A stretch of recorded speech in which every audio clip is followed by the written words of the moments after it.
नमस्कार। स्वागत है आप सभी का आपकी अपनी चैनल भारत की बात गौतम के साथ में। दोस्तों, आज के दिन हम आपसे चर्चा कर रहे हैं हमारे प्याज उपज की बाजार स्थिति। और प्याज उपज की बाजार स्थिति इन दिनों में जिस ढंग से बदलाव की ओर जा रही है और बदलाव की ओर जाती हुई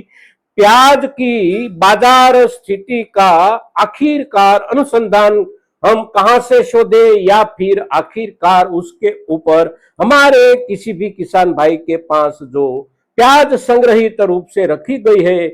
इस सीजन के दौरान, उसके ऊपर हम क्या सोचे। तो सबसे पहले प्याज के बाजार में बदलाव की शुरुआत जो हुई वो हुई पिछले महीने में, यानी कि अगस्त के महीने में, जब से बाजार में चर्चा ये आई हमारे देश से बांग्लादेश की ओर जाती हुई प्याज की निर्यात के थोक में बढ़ोतरी की चर्चा के साथ। और उस दिनों में हमारे बाजार को लगा, हमारे किसान भाइयों को लगा और सभी को ऐसा लगा कि बांग्लादेश के साथ व्यापार में प्याज के व्यापार की बढ़ोतरी हो सकती है और हमारे यहाँ से बहुत बड़े थोक में प्याज बांग्लादेश जा सकती है। और उसके आधार पर बाजार में एक रंगत देखने को मिली, और वो रंगत जो देखने को मिली वो रंगत बनी रही करीब करीब एक सप्ताह या 1.5 सप्ताह के लिए। और उन दिनों में हमारे किसान भाइयों की ओर से जो प्याज बेची गई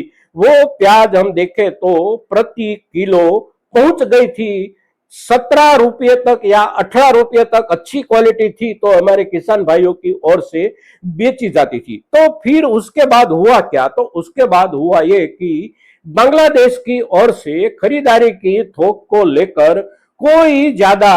ना तो अच्छी खबर आई और ना ही व्यापार लंबे समय तक चलने की कोई खबर आई। आखिरकार बाजार पर बांग्लादेश के व्यापार की असर का जो एक प्रतिभाव बना, एक प्रति छाया बनी, वो बनी बाजार में भावों में गिरावट। बांग्लादेश की और प्याज कितनी जाएगी और कितने दिनों तक जाएगी उसका चित्र आखिरकार धुंधला हो गया। और उसी चित्र की धुंधलेपन की आहट, यानी कि धुंधलेपन के अंधकार के नीचे हमारी प्याज की कीमतें ढंक गई। और आखिरकार इन दिनों में पिछले पूरे सप्ताह या उसके पहले के सप्ताह के दौरान भी हम देखें तो हमारी अच्छे से अच्छी प्याज की क्वालिटी पहुंच गई निचले स्तर पर, यानी कि प्रति किलो 12 रुपये या 13 रुपये तक ही मुश्किल से बिक रही थी हमारी प्याज। फिर हुआ एक कि बांग्लादेश की असर के नीचे बाजार बना, फिर बाजार गिरा, और बाजार गिरने के बाद हमारे किसान भाइयों के पास हमारे सभी प्रमुख प्याज उपजाऊ प्रदेश जो है महाराष्ट्र, मध्य प्रदेश, राजस्थान, गुजरात, सभी इलाकों के किसान भाइयों के पास पिछली सीजन की प्याज जो संग्रहित थी वो सभी किसान भाइयों के दिमाग में एक चिंता बैठ गई कि अब आने वाले दिनों में हो सकता है कि प्याज के भावों में कोई सुधार ना आए। और साथ साथ इन दिनों में जो माहौल होता है, कुदरत का जो वातावरण होता है, उसी वातावरण की असर के नीचे संग्रहित प्याज में बिगाड़ बैठने की भी संभावना ज्यादा होती है। तो दोनों चिंताओं को लेकर हमारे किसान भाइयों की ओर से प्याज के बाजारों में प्याज की आवकें बढ़ने लगी और बढ़ते बढ़ते वहां तक पहुंच गई कि प्रतिदिन कोई भी कृषि उपज मंडी में जितनी प्याज आती थी उसमें से कुछ प्याज पड़ती रह जाती थी जिसकी नीलामी नहीं हो पाती थी। और साथ साथ ट्रांसपोर्टेशन के मुद्दे को लेकर खरीदार व्यापारी जो थे उसके सामने भी एक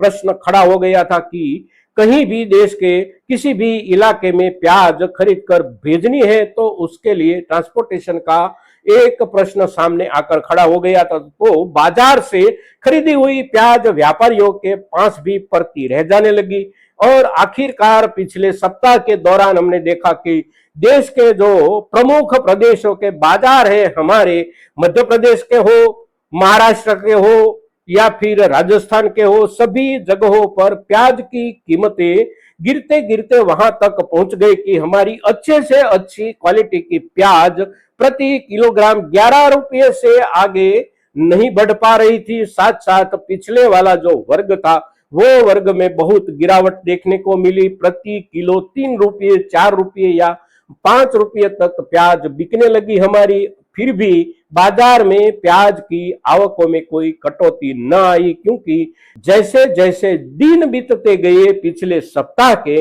सभी दिनों के बाद एक दिन हमारे किसान भाइयों के दिमाग में चिंता बढ़ने लगी थी। तो उसी बढ़ती हुई चिंता की असर के नीचे हमारी ओर से बाजारों में प्याज का थोक प्रतिदिन बढ़ता रहा। तो पिछला सप्ताह ऐसा बीता और इस सप्ताह की स्थिति भी ऐसी देखने को मिल रही है। तो अब फिर आने वाले दिनों में हमारे पास जो संग्रहित प्याज है उसके ऊपर हम क्या सोचे, तो उसके ऊपर सोचने के लिए हमारे पास विकल्प बहुत ज्यादा नहीं है। एक बात अगर हम नजर करें उस तरफ तो वो है नई प्याज की उपजों की कब तक आने की संभावना बनती है। तो इस वर्ष में कुछ इलाकों से प्याज की नई बुआई में लेट बुआई अवश्य होगी, किंतु सभी इलाकों में ऐसा नहीं होगा और कुछ इलाकों में पिछले दिनों से ही प्याज की बुआई शुरू हो गई है। तो आने वाले नवंबर के महीने के अंत तक में बाजार में नई प्याज नोंदपात्र रूप से देखने को मिलेगी बेचने के लिए हमारे किसान भाइयों की ओर से। तो अब हमारे सामने जो नई प्याज की उपज और आज के दिन के हिसाब से देखें, यानी कि हम जब सितंबर महीने की 16 तारीख से आपको चर्चा कर रहे हैं, तो आधा महीना ये सितंबर वाला, फिर 1 महीना अक्टूबर वाला और 1 महीना नवंबर वाला हम समझे तो 2.5 महीने तक का जो आंगन है अब नई सीजन के पहले का, उसी दिनों में ही हमारी ओर से प्याज बेचने के लिए अच्छा मौका हमें समझना चाहिए। तो इस दिनों के दौरान ही हम हमारे पास जो प्याज है वह प्याज बेचकर निकल सकते हैं। फिर उसके बाद जब बाजार में नई उपज प्याज आने लगेगी तो उसका असर अवश्य बनेगा। आने वाले नई सीजन के पहले अगर दुनिया के किसी भी कोने में हमारे देश से जाती हुई प्याज की थोक में बहुत नोंदपात्र बढ़त की खबर नहीं आती है तो नई सीजन की असर बाजार में अवश्य बनेगी दोस्तों। तो आज के हिसाब से बाजार जहां पर है वहां पर बिल्कुल चिंताजनक स्थिति के साथ हमारी प्याज बेची जा रही है, किंतु आखिरकार आने वाले दिनों में यानी कि नजदीकी दिनों में बहुत कुछ ज्यादा नोंदपात्र रूप से बाजार में सुधार की संभावना जब नहीं दिखाई देती है तो हमारे पास संग्रहित जो प्याज है उसके ऊपर बाजार को समझकर हम हमारे लिए निर्णय करें दोस्तों। प्याज इस वर्ष में कदाचित हमारे किसान भाइयों ने बहुत ज्यादा रकबे में बोई थी और उसकी जो उपज आई वो अभी तक हमारे किसान भाइयों के पास ठीक ठीक मात्रा में यानी कि नोंदपात्र प्रमाण में संग्रहित भी है, ऐसा दिखाई दिया। पिछले दिनों के दौरान जो आवकें बाजार में हुई, कृषि उपज मंडियों में जो आवकें हुई, उसके आधार पर हम सोचे तो अभी भी हमारे किसान भाइयों के पास